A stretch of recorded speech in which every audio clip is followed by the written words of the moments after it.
On the appointed morning in late January 2011, all the reenactors for the slave auction gathered inside the St. Louis Federal Courthouse. A park ranger reviewed the complex logistics of the event. Amidst the nervousness, there was a great deal of levity and joshing among the participants across racial lines. An African-American man wearing manacles asked a white woman in a hoop skirt, "Now remind me, am I supposed to be buying you or are you buying me? I just can't remember." Loud guffaws ensued.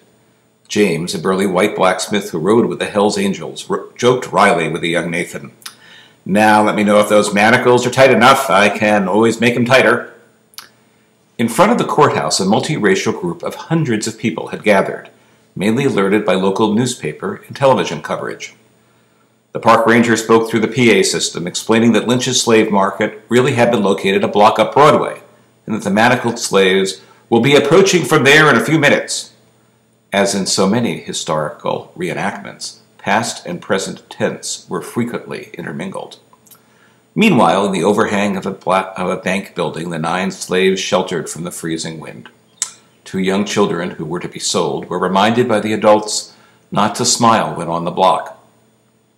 The group agreed they would softly sing the old spiritual, "Wade in the water," as they processed down Broadway towards the courthouse, and that they would utter cries of anguish. As they marched, the white sheriff and his deputies pushed them along and told them to quiet down.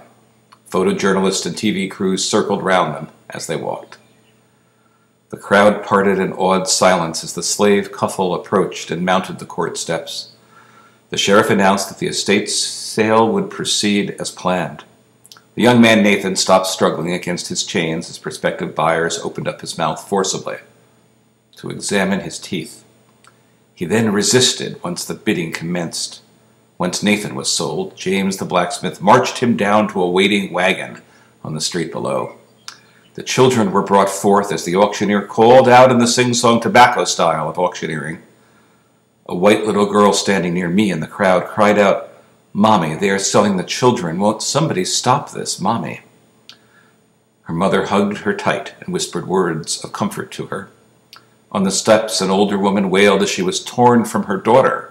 One by one, the enslaved were sold off, some taken down to join Nathan in the wagon. By prearrangement, about a half hour went on before an officer in 19th century uniform delivered a court order to the sheriff, blocking the auction from proceeding. As soon as the auction was called off, the young man Nathan, who had been the first slave to be sold, was tightly and tearfully embraced by James the white blacksmith and by the white man who had purchased him. They joined the multiracial crowd streaming into the courthouse rotunda for the morning's final event, a community forum. The talking circle opened as one of the reenactors, Victoria, brilliantly sang the old spiritual, "Lord, how come me here?" For the next hour, several hundred community members engaged in a remarkably frank conversation about what they had all just experienced. Taking the wireless microphone one at a time, people talked about their pain at watching or participating in the spectacle of human beings being sold as chattel. The conversation ranged from the far past to the immediate present, from the agonizing legacies of enslavement to the modern prison industrial complex to present-day crises in the public schools. Again and again, the conversation circled back to the challenges faced, in particular, by young African-American men in education, in seeking work, in navigating the criminal justice system.